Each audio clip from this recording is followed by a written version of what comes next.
Hey. It is your boy, Phys Ed Music, and this right here is Urban Politics.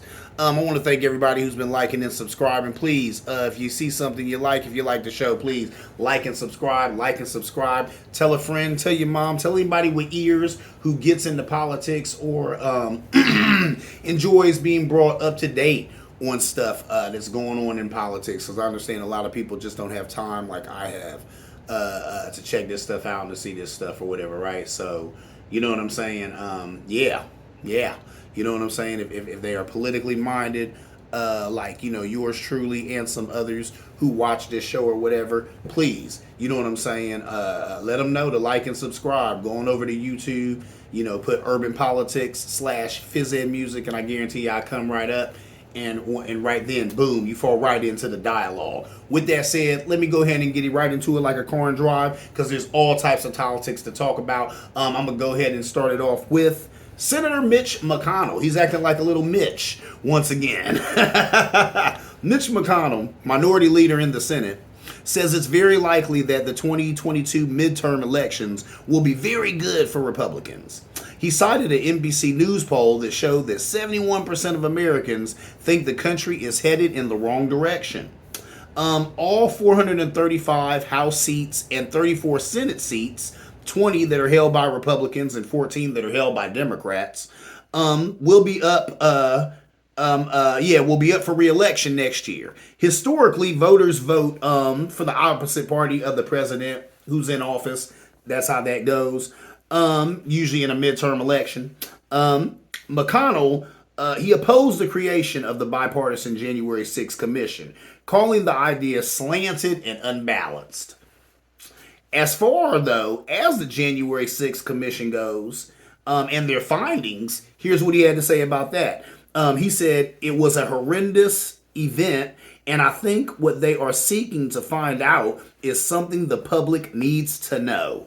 So that's interesting. Think about that. At first, Mitch McConnell was like, "Nah, I don't think y'all should even have the commission. I think it's slanted and unbalanced, and y'all shouldn't even do it." Knowing they're going to do it. Mitch McConnell knew there was no way they were not going to investigate people storming the Capitol. He knew that. But he's going to go on record and say, "Nah, I don't think it's a good idea. I don't think it's anything that you should do. And you shouldn't mess with that." Knowing they were going to do it anyway, and now that they've done it, look what he said. I think that it's what they are seeking to find out is something the public needs to know. Isn't that interesting how he would say that? This guy right here, he's a beast. He's a political monster. I'm telling you, this guy right here has stopped more legislation in this country than anybody I can think of. I mean, this dude right here is, he's a juggernaut. He's been doing it forever. His political savviness is off the chain. Now, I don't agree with Mitch McConnell politically at all. And like I said, when I call him a monster, I say it in a good and a bad way. He's a political monster, meaning that any little stuff that he wants to do, he ends up getting to do. He blocked Barack Obama,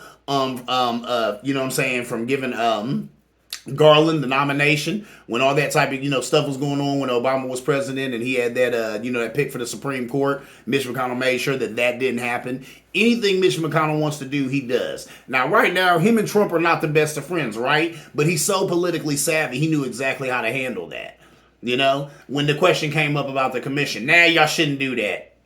I don't think it's a good idea. I think it's slanted and unbalanced. But now that the commission is doing what they're doing, he's going to say, well, I think whatever they're investigating, whatever they find out, the American people need to know. Yeah, how convenient. Because it'd be against the guy that he don't like, Trump. See what I'm saying? But he's not going to say all that. The guy he's a political monster. He's a beast when it comes to this politics thing. He's been in the Senate forever. He's got the apparatus. You're not going to get rid of this man. So you got to watch his walk. He really knows what he's doing. And right there, he walked that tightrope perfectly. And with all that said, now Trump is trying to get rid of Mitch McConnell. It's not working. It's not going to work. You know what I'm saying? Compared to Mitch McConnell, Trump, he is a lightweight, especially political.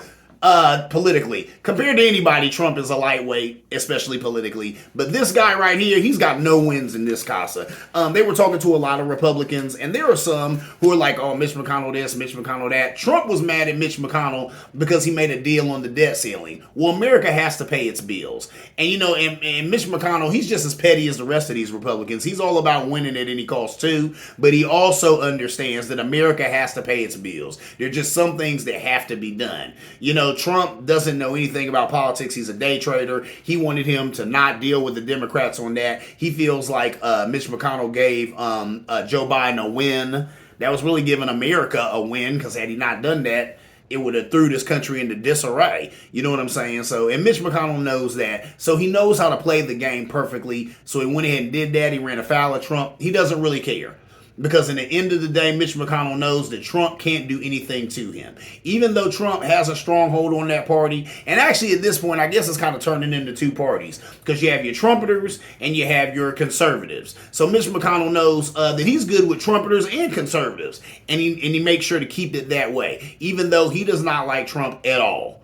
At all. But he understands he has to play ball with this man, because this man has garnered favor with a base that they need desperately to win elections. So there's that. That's why I said, so, you know, as a voter and as an American, I hate Mitch McConnell. But when I put on my political hat, I have to admire the guy's political savviness. He is extremely politically savvy. And as you see, he's just, you know what I'm saying? He just juking Trump like Emmett Smith, you know what I'm saying?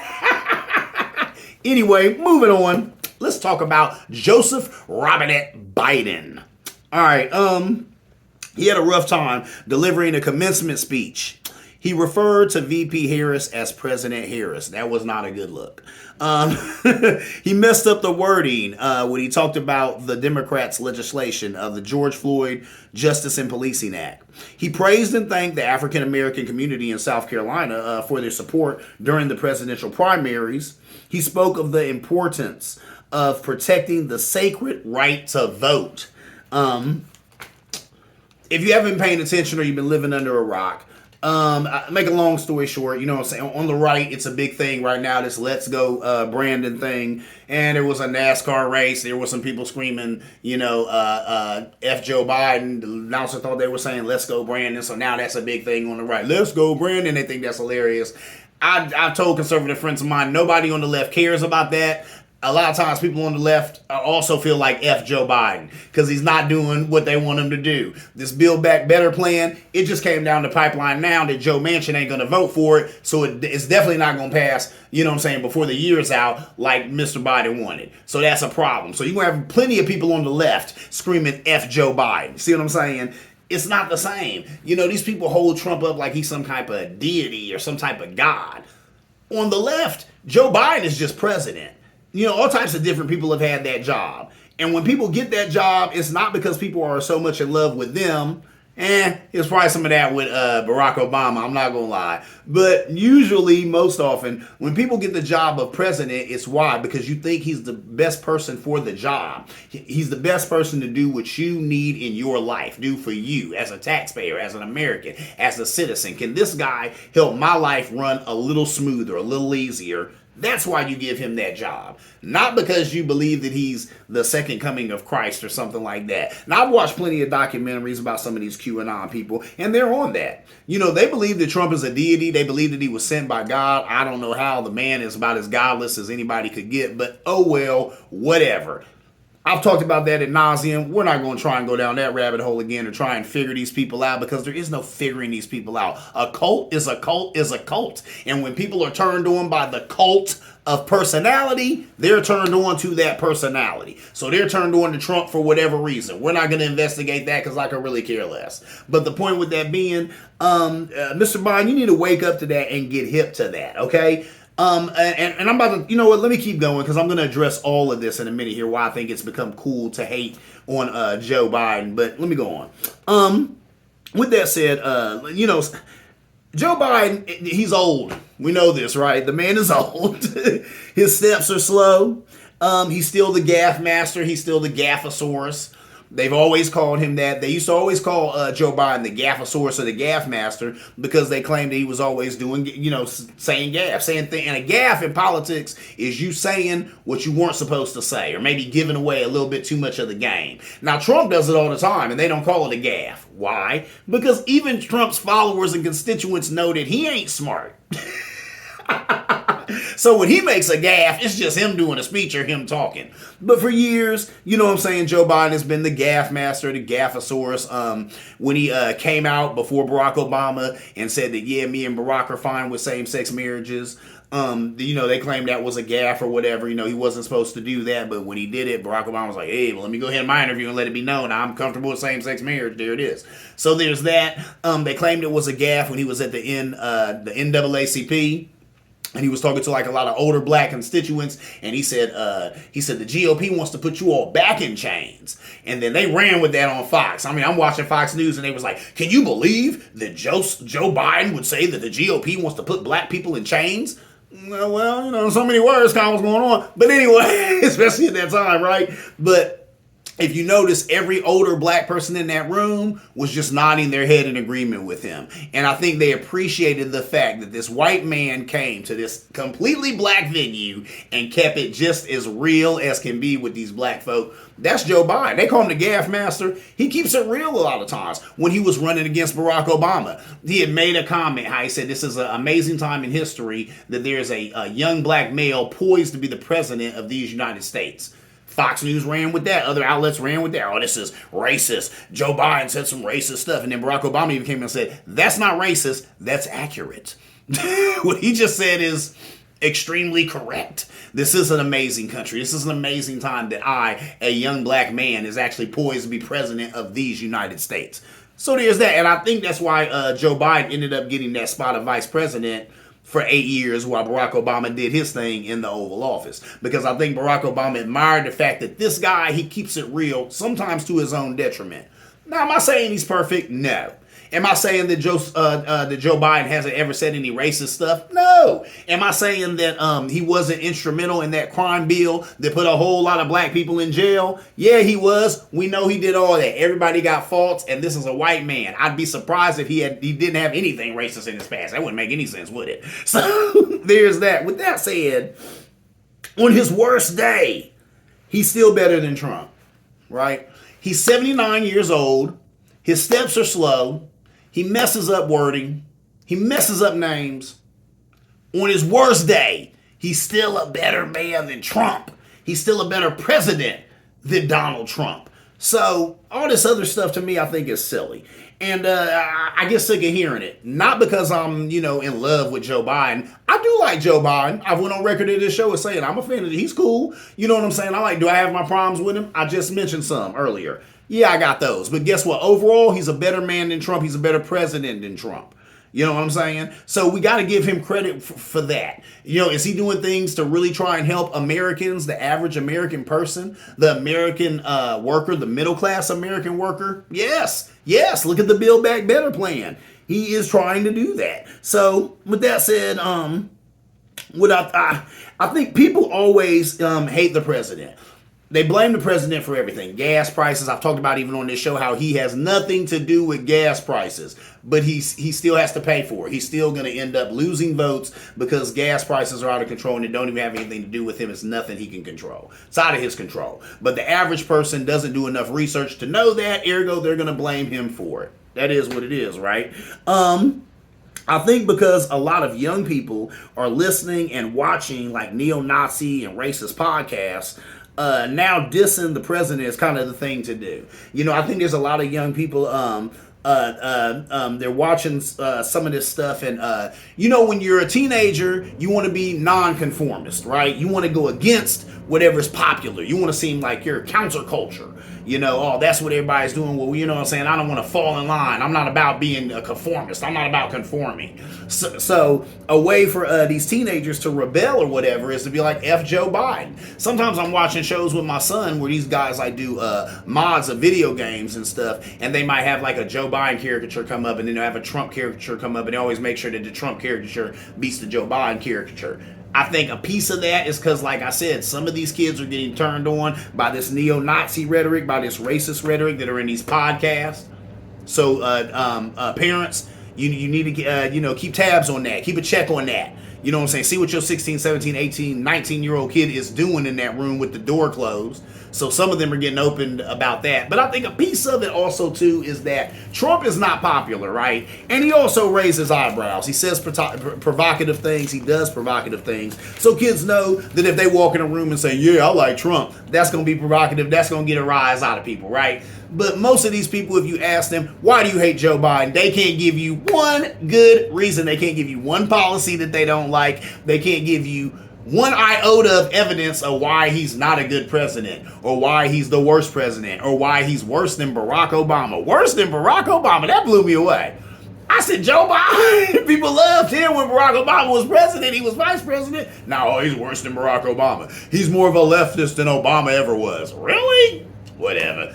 But the TI is what a TI is. But I think that's what a lot of it is. A lot of teenagers, they just want to seem like they're being counter, to whatever's popular. That's what people are getting into. Well, I don't like that. I don't agree with that. I like Trump. Really? Because that's the most provocative thing. So that's going to raise some eyebrows. That's going to make people look at you a little crazy. So you get a lot of young people saying that. But a lot of them could be led, astray because they think that's cool. And then maybe they run around saying that or whatever. I'd hope that some of these young people will actually, start to get into politics and figure out why Trump is so dangerous for this country, and then wake up and stop doing that. But I doubt it. This is America. It's probably not going to happen. Anyway, moving on. Let's talk about the January 6th Commission.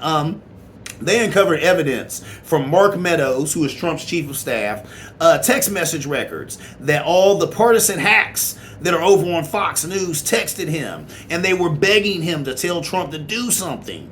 The same people who perpetuated the big lie were now texting and begging Lord King Trump to call off his dogs. Can you believe that? So these same people who've been on Fox pumping up that big lie, pumping up the elections are rigged, pumping up that it was stolen, when all these people get a bug update and start storming the Capitol and breaking windows and killing police officers, then they got the audacity to jump on their little smartphones and start texting Mark Meadows, Trump's chief of staff. Of course how about this? Number one, of course they're texting Mark Meadows because Trump ain't answering none of their calls.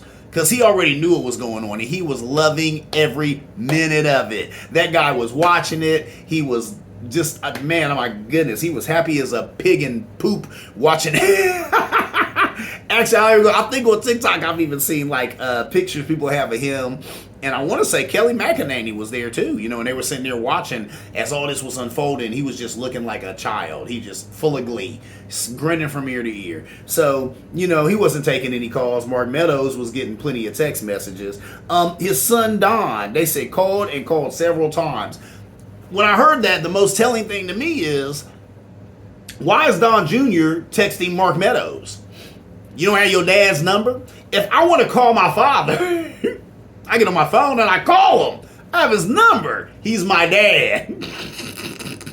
I don't have to call his chief of staff to hopefully get through to him. So that right there lets you know this man, he don't give a damn about none of them kids. Not even his namesake, Don Jr. Because why does Don Jr. have to call Mark Meadows to get in touch with his dad? And then they said he called several times. So that means he does not have his father's number. And then some comedian made a joke. So of course he doesn't have it. He might give it to Eric. That's hilarious and sad too. But that right there shows you what's up with that. Man don't even have his own father's phone number. Mark Meadows turned over all these documents of text messages, but refused to testify in person. He claims that it would violate executive privilege. I don't know how. Trump is not the executive anymore, so that executive privilege crap, throw that out the window. He's not the executive anymore. He's not in that executive office anymore. He's not president anymore. Ergo, how can he have the privilege of an executive? He's no longer an executive. So get that out of here, Mr. Meadows. That ain't going to help you, right? So he says that or whatever. They took a vote and they held him in contempt of Congress and referred the matter to the Justice Department, who may or may not decide to prosecute. Legal experts say that it is possible that he is facing prison time. So Mr. Meadows could go to the junk. He could go to the hooskow for this right here. He need to just go ahead in there and just, you know what I'm saying, he go in, you know what I'm saying, take your lashings, go in there and go ahead and give a testimony. He's already turned over thousands of pages of documents, text messages. And that's how we even know about these, like I said, these partisan hacks over at Fox News calling, texting him and begging him, tell Trump to do something. He's destroying his legacy. He's destroying everything we've did. Tell him to do something. This ish must stop now. He must do something about this ish. Yeah. You can Google all of this. I know you've seen it on CNN and all that. So it's amazing. Guys facing prison time for real. And they said he could actually do prison over this. It's not a joke. When you get called to come and testify before Congress and you just blow it off and don't go, and then they refer it to the Department of Justice, well, that's a criminal referral, and now you have committed a criminal act. Ergo, you could be treated like a criminal and do some time in jail. So we'll see where that goes. Watch this space, as Miss Maddow would say. And we're going to see the plight of Mr. Meadows, and we'll see how far his love for Trump goes. Is he willing to go to jail for Lord King Trump? We'll find out. Anyway, moving on. Last thing I want to talk about is how the city of Columbus has to pay $5.75 million to protesters.